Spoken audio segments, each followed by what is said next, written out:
ನಾನಿವತ್ತು ನಿಮಗೆ Asia's longest ಬೀಚಿಗೆ ಕರ್ಕೊಂಡು ಬಂದಿದೆ. ಅಂದರೆ ಏಷ್ಯಾ ಖಂಡದಲ್ಲೇ ಅತಿ ಉದ್ದ ಬೀಚ್ ಇದು.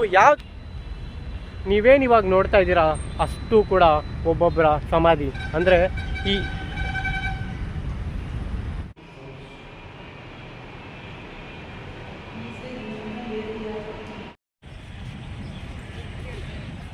ನಮಸ್ಕಾರ ಬಾಸು.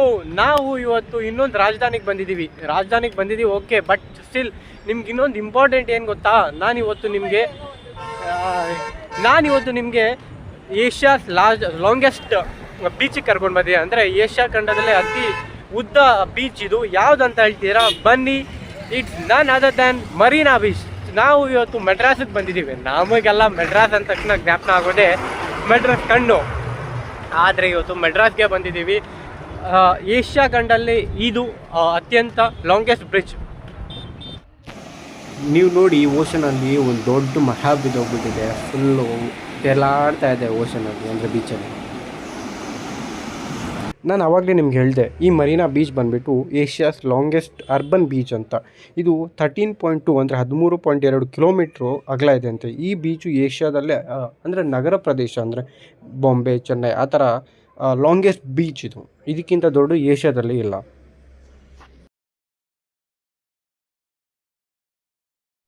ನಾನು ಆವಾಗಲೇ ಹೇಳಿದೆ, ನಮಗೆಲ್ಲ ಚೆನ್ನೈ ಅಂದ ತಕ್ಷಣ ಜ್ಞಾಪನ ಬರೋದೇ ಮೆಡ್ರಾಸ್ ಕಣ್ಣು ಸ್ಕೂಲಲ್ಲಿ ರೆಡ್ ಕೆಂಪಗಾಗ್ಬಿಟ್ಟಿದ್ರೆ ಅದನ್ನು ಮೆಡ್ರಾಸ್ ಕಣ್ಣು ಅಂತ ಹೇಳ್ತಾ ಇದ್ವಿ. ಆದರೆ ಇವತ್ತು ನಿಜವಾಗ್ಲೂ ಈ ಮೆಡ್ರಾಸ್ ಅಲ್ಲ, ಆ್ಯಕ್ಚುಲಿ ಏಷ್ಯಾಸ್ ಲಾಂಗೆಸ್ಟ್ ಬೀಚಿಗೆ ಬಂದುಬಿಟ್ಟಿದ್ದೀನಿ. ಈ ಏಷ್ಯಾಸ್ ಲಾಂಗೆಸ್ಟ್ ಬೀಚ್ ಪಕ್ಕದಲ್ಲೇ ನೋಡಿ ಹಿಂಗೆ ಬರ್ತದೆ ವೇವ್ಸು. ಅಲ್ಲಿ ನೋಡಿ ಪ್ಲೇನ್ ಇನ್ನೊಂದು ಹೋಗ್ತಾ ಇದೆ. ಆ್ಯಕ್ಚುಲಿ ಈ ಕಡೆ ಸ್ವಲ್ಪ ಜಾಸ್ತಿ ಇದೆ ಆ ಕಡೆ ಕಂಪೇರ್ ಮಾಡಿಕೊಂಡ್ರೆ. ನಾವಿವಾಗ ಚೆನ್ನೈನ ಎಕ್ಸ್ಪ್ಲೋರ್ ಮಾಡೋಕ್ಕೆ ಹೋಗ್ತಾ ಇದ್ದೀವಿ. ನಮಗೆಲ್ಲ ಸರ್ ಅಂದರೆ ಫಾಸ್ಟ್ ಸ್ಟಾರ್ ಪುನೀತ್ ರಾಜ್ಕುಮಾರ್ ಈ ಕಾಲದ ಯೂತ್ ಐಕಾನ್.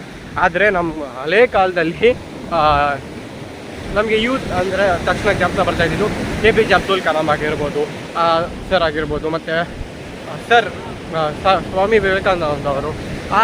ಇವಾಗ ಸರ್ ಸ್ವಾಮಿ ವಿವೇಕಾನಂದ ಅವ್ರ ಹತ್ರ ಹೋಗ್ತಾ ಇದ್ದೀವಿ. ಅಂದರೆ ಅವರು 9 ದಿನ ಅಂತ ಇದ್ದರಂತೆ ಈ ಏನಂತಾರೆ ಅದನ್ನು, ಸ್ವಾಮಿ ವಿವೇಕಾನಂದ ಕಲ್ಚರಲ್ ಕ್ಲಬ್. ಏನಕ್ಕೆ ಓಡ್ ಬಂತೆ ಗೊತ್ತಾ, ಶೂಸ್ ಒದ್ದೆ ಆಗಿಬಿಟ್ರೆ ತುಂಬ ಕಷ್ಟ. ನನ್ನ ಶೂಸ್ ನೋಡಿ ಹಿಂಗಾಗಿದೆ, ತುಂಬ ಗಲೀಜಾಗಿದೆ. ಸೊ ಇನ್ನು ಒದ್ದೆ ಆದರೆ ಕ್ಯಾನ್ವಸ್ದು ಎತ್ತಾಕೊಂಡು ಹೋಗೋ ಕವರು ಬ್ಯಾಗು ಏನೂ ಇಲ್ಲ. ಅದಕ್ಕೆ ನೆಕ್ಸ್ಟ್ ಟೈಮು ಮುಂಬೈಗೆ ಹೋಗ್ತೀನಿ. ಮುಂಬೈ ಜುಹು ಬೀಚಲ್ಲಿ ಆಡ್ತೀನಿ. ಆ್ಯಕ್ಚುಲಿ ಇಲ್ಲೇನು ಗೊತ್ತಾ, ಬಟ್ಟೆ ಎಲ್ಲ ಚೇಂಜ್ ಮಾಡ್ಕೊಳ್ಳಿಕ್ಕೆ ಏನೂ ಆಪ್ಷನೂ ಇಲ್ಲ. ಸ್ಪೀಡ್ ಬೋಟಿಂಗ್ ಇದೆ, ಗೊತ್ತಿಲ್ಲ ಎಷ್ಟಂತಾರೋ ಮಾಡೋಕ್ಕಾಗುತ್ತೆ ಅನ್ನೋ ಗೊತ್ತಿಲ್ಲ. ನಾವಿವಾಗ ವಿವೇಕಾನಂದ ಹೌಸ್, ಚೆನ್ನೈಯಲ್ಲಿರುವಂಥ ವಿವೇಕಾನಂದ ಕಲ್ಚರಲ್ ಸೆಂಟ್ರಿಗೆ ಬಂದಿದ್ದೀವಿ. ಬನ್ನಿ ಎಂಟರ್ ಮಾಡ್ತಾ ಅಲ್ಲಿರುವಂಥ ಇನ್ಫಾರ್ಮೇಷನ್ ಮತ್ತು ಅಲ್ಲಿರುವಂಥ ವರ್ಚುವಲ್ ಟೂರ್ ನಾನು ನಿಮ್ಗೆ ತೋರಿಸ್ತೀನಿ. ನೀವು ಎಂಟರ್ ಆದ ತಕ್ಷಣ ಇಲ್ಲಿ ನಿಮಗೆ ಸ್ವಾಮಿ ವಿವೇಕಾನಂದರ ಸ್ಟ್ಯಾಚು ಕಾಣಿಸುತ್ತೆ. ಬನ್ನಿ ಟಿಕೆಟ್ ಕೌಂಟರ್ ತೊಗೊಂಡು ಮುಂದೆ ಹೋಗೋಣ. ಟಿಕೆಟ್ ತೊಗೊಂಡಾದ್ಮೇಲೆ ಹೇಳ್ತಾರೆ ಇಲ್ಲಿ ಸ್ವಿಚ್ ಆಫ್ ಮಾಡಿ ನಿಮ್ಮ ಫೋನ್ಸ್ನ ರೆಕಾರ್ಡಿಂಗ್ ಅಲ್ಲೋ ಇಲ್ಲ ಅಂತ. ಆದರೆ ನಾನು ಕದ್ದು ರೆಕಾರ್ಡಿಂಗ್ ಮಾಡಿದ್ದೀನಿ. ಇವಾಗ ನಿಮಗೆ ಕಾಣಿಸೋದು ಅಂದರೆ ನೆಕ್ಸ್ಟ್ ವೀಡಿಯೋಲ್ಲಿ ನಿಮ್ಗೆ ಕಾಣಿಸುತ್ತೆ. ಬನ್ನಿ ತೋರಿಸ್ತೀನಿ ನಿಮಗೆ ಸ್ವಾಮಿ ವಿವೇಕಾನಂದರ ಬಗ್ಗೆ ಒಂದು EV ಅಂದರೆ film ತೋರಿಸ್ತಾರಲ್ಲ. Great personalities across generations have been inspired by this story and their lives have changed. In those ancient days, teaching was not a mere academic exercise, stuffing your brain by ನಮಗೆ ಈ film ಆದ ತಕ್ಷಣ ನಮಗೆ 4Dಯಲ್ಲಿ ಅಂದರೆ ಕನ್ಯಾಕುಮಾರಿಗೆ ಹೋಗ್ತಾರಲ್ವ ಸ್ವಾಮಿ ವಿವೇಕಾನಂದ ಅವರು. ಅಲ್ಲಿ ಹೋದ್ಮೇಲೆ ಅವ್ರಿಗೆ ಎನ್ಲೈಟ್ಮೆಂಟ್ ಆಗುತ್ತೆ. ಆ ನಾಲೆಜು, ಆ ಎನ್ಲೈಟನ್ಮೆಂಟ್ ಆದಂಥ ನಾಲೆಜ್ ಬಗ್ಗೆ ನಮಗೊಂದು 4D ಅಂದರೆ ಕಂಪ್ಲೀಟು ವಾಟರ್ ಎಫೆಕ್ಟ್ ಆಗಿರ್ಬೋದು, ಏರ್ ಎಫೆಕ್ಟ್ ಆಗಿರ್ಬೋದು, ಆ ಥರ AVಯಲ್ಲಿ ನಮಗೆ ಈ ಫಿಲಮ್ ತೋರಿಸ್ತಾರೆ. ನೀವು ಇವಾಗ ನೋಡ್ತಾ ಇರೋದು ಆ ಎನ್ಲೈಟನ್ಮೆಂಟ್ ಆದಮೇಲೆ ಅವರು ಅಮೆರಿಕಾಗೆ ಹೋಗ್ತಾರೆ ಭಾಷಣ ಮಾಡೋಕ್ಕೆ. ಅದು 3Dಯಲ್ಲಿ ನಮಗೆ ಫಿಲಮ್ ತೋರಿಸ್ತಾರೆ. ಅದು 4D ನಾರ್ಮಲ್ ಆಗಿತ್ತು ಫಸ್ಟ್, ಇವಾಗ 3Dಯಲ್ಲಿ ನಾವು ಫಿಲಮ್ ನೋಡ್ಬೋದು. To belong to a religion which has taught the world both tolerance and universal acceptance, we believe not only ನೀವೇನು ಇವಾಗ ನೋಡ್ತಾ ಇದ್ದೀರಾ, ಇಲ್ಲಿ ಸ್ವಾಮಿ ವಿವೇಕಾನಂದ ಖುದ್ದು ಅಂದರೆ 9 ದಿನ ಇಲ್ಲಿ ಸ್ಟೇ ಆಗಿದ್ದಾರಂತೆ ಈ ಮನೆಯಲ್ಲಿ. ಇದನ್ನು ಐಸ್ ಹೌಸ್ ಅಂತಲೂ ಕರೀತಾರೆ, ಸ್ವಾಮಿ ವಿವೇಕಾನಂದ ಹೌಸ್ ಅಂತಲೂ ಕರೀತಾರೆ.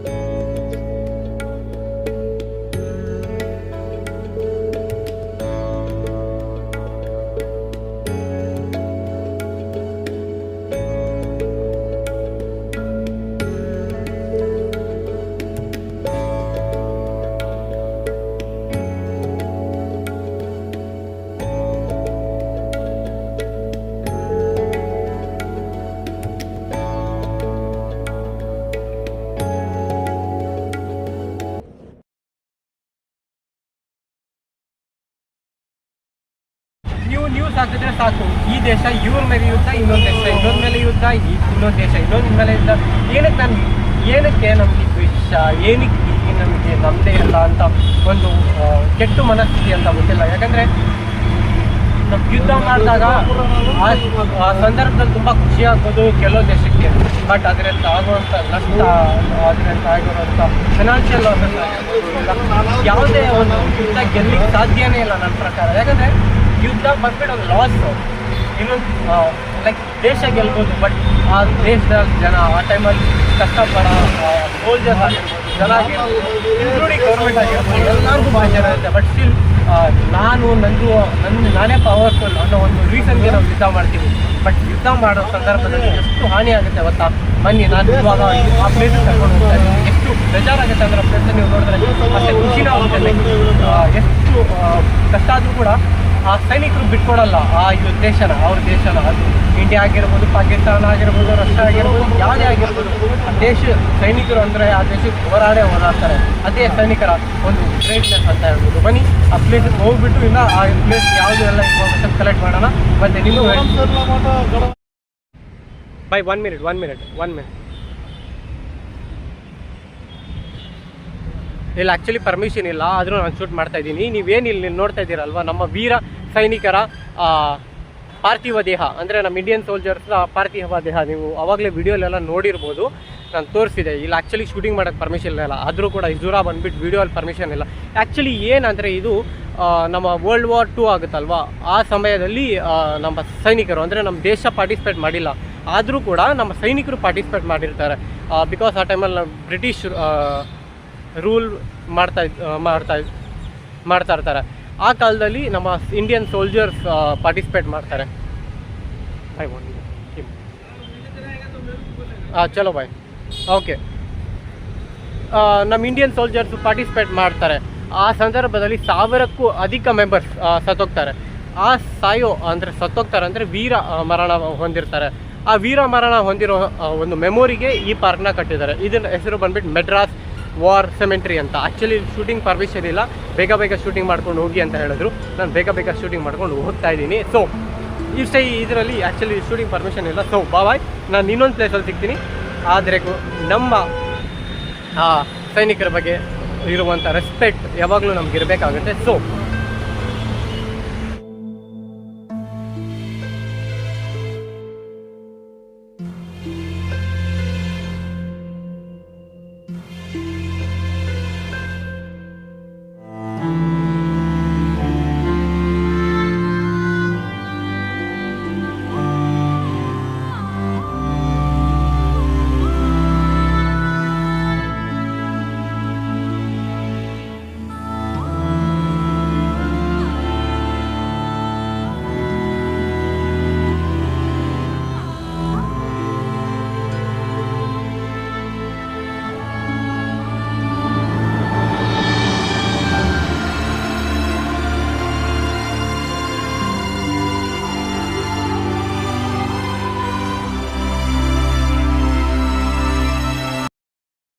ನಮ್ಮ ಕರ್ನಾಟಕ ಪೊಲೀಸ್ ತುಂಬ ಸ್ಟ್ರಾಂಗ್ ಆಗಿಬಿಟ್ಟಿದ್ದಾರೆ. ಯಾವ ಇನ್ಫ್ಲುಯೆನ್ಸ್ಗೂ ಬಗ್ಗಲ್ಲ, ಏನೂ ಬಗ್ಗಲ್ಲ. ಅದನ್ನೆಲ್ಲ ಇನ್ಸ್ಪೈರ್ ಆಗಿಬಿಟ್ಟು ನಾನು ಇವತ್ತು ಶೂಟಿಂಗ್ ಮಾಡೋಕ್ಕೆ ಹೋಗ್ತಾ ಇದ್ದೀನಿ. ಆದರೆ ಕಲ್ಲನ್ನಲ್ಲ ನೋಡಿ, ಅಲ್ಲಿ ಕಾಣಿಸ್ತಿರುವಂಥ ಆ ಬೆಲೂನ್ನ, ಬನ್ನಿ ಅದನ್ನು ಶೂಟ್ ಮಾಡ್ತೀನಿ. ಎಷ್ಟು ಚೆನ್ನಾಗಿ ಮಾಡ್ತೀನಿ ನೋಡೋಣ. ಹಾಂ, ಹೋಗಿ ಓರ್ಮ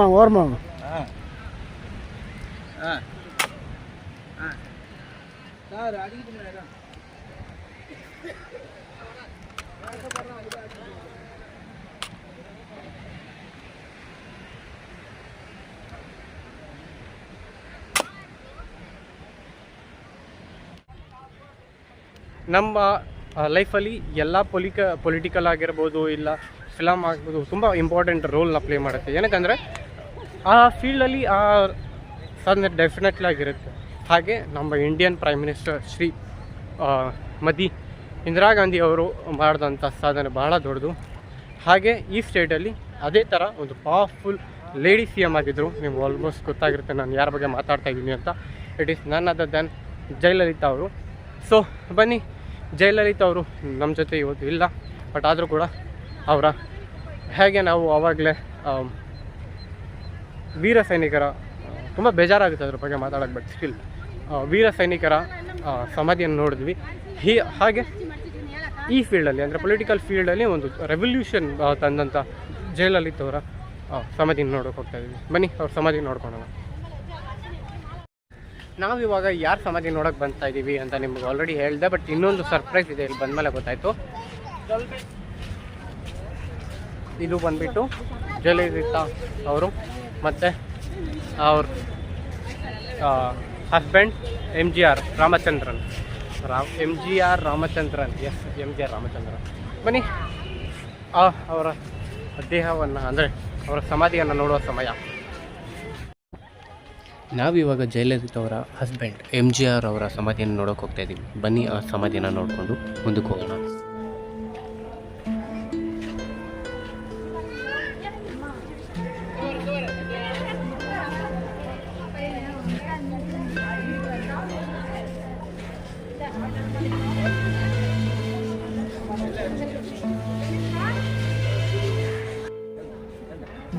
ಏನು ಸಖತ್ತಾಗಿ ಮಾಡಿದ್ದಾರೆ.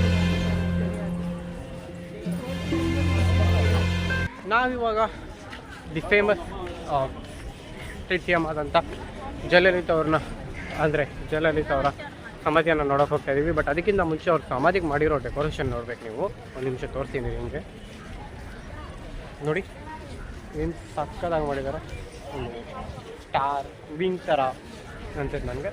ಸೊ ಬನ್ನಿ ಅವ್ರ ಕ್ಲೋಸಪ್ಪಲ್ಲಿ ನೋಡೋಣ.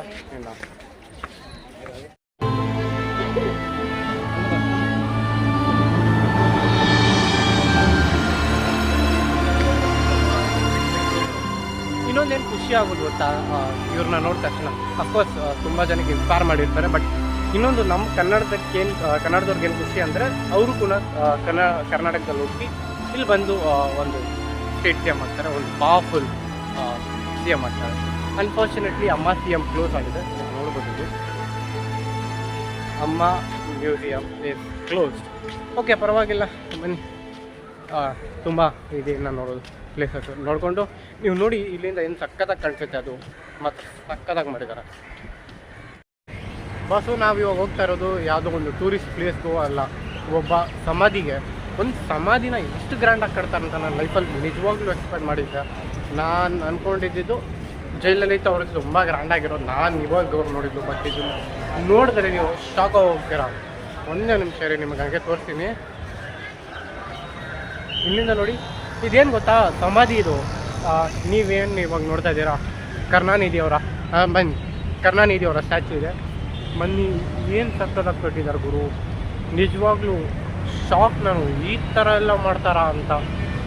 ಮೋಸ್ಟ್ಲಿ ಇದು ಇದು ಸ್ಟಾಲಿನ್ ಅವರ ಅಪ್ಪ ಆಗಿರ್ಬೋದು, ನನಗೆ ಗೊತ್ತಿಲ್ಲ ಅಷ್ಟೊಂದು, ನಾನು ಪೊಲಿಟಿಕ್ಸಲ್ಲಿಲ್ಲ.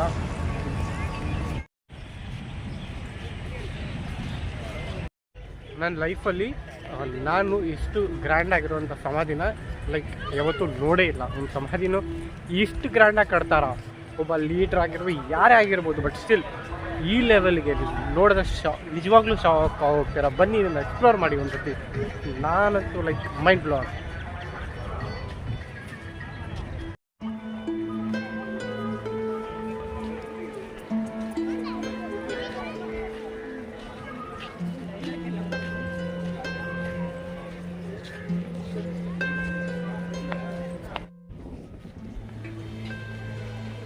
ನೀವೇನು ನೋಡ್ತಾ ಇದ್ದೀರಾ ಅದೇ ಕರುಣಾನಿಧಿ ಅವರ ಮಾಜಿ CM ಅವರು ಕೂಡ. ನನ್ನ ಮಹತ್ವ ಬರ್ತಿಲ್ಲ, ಈ ರೇಂಜಿಗೆ ಒಂದು ಸ್ಟ್ಯಾಚ್ಯೂನ ಡೇಟ್ ಎಲ್ಲ ಹಾಕಿದ್ದಾರೆ. ಸೇಮ್ ಅಲ್ಲಿ ಕೂಡ ಹಿಂಗೆ ಇತ್ತು, ಬಟ್ ಫೋಟೋ ಇಲ್ಲ ಇಲ್ಲಿ. ಆದರೆ ಮೂಕನಾಗಬೇಡ ಅಂತ ಒಂದು ಸಾಂಗ್ ಇದೆಯಲ್ಲ, ಕರೆಕ್ಟಾಗಿ ಸೂಟ್ ಆಗುತ್ತೆ. ಇಲ್ಲಿ ನೋಡಿ, ಹಿಂಗೆ ಮಾಡಿದ್ದಾರೆ, ಸಕ್ಕತ್ತಾಗಿ ಮಾಡಿದ್ದಾರೆ ಮೂವಿ.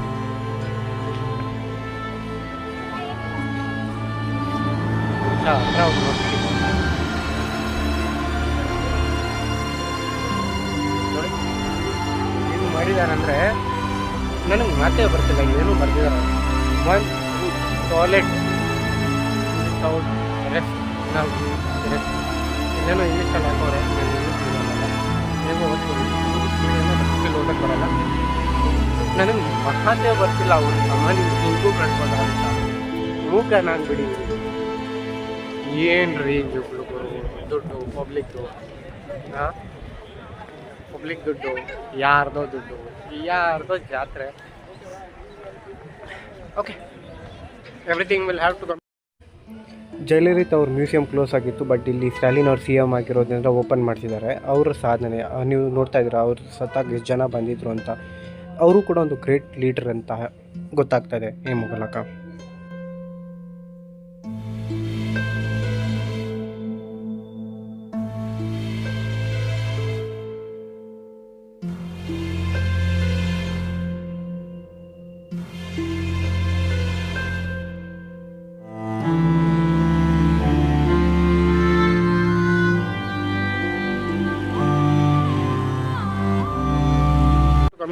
ಅಂತ ಹೇಳ್ತಾ ಈ ವಿಡಿಯೋ ಕೂಡ ಇಲ್ಲಿಗೆ ಎಂಡ್ ಆಗುತ್ತೆ ಅಂತ ಹೇಳ್ತಾ, everything will to have to come to an end ಅಷ್ಟೇ.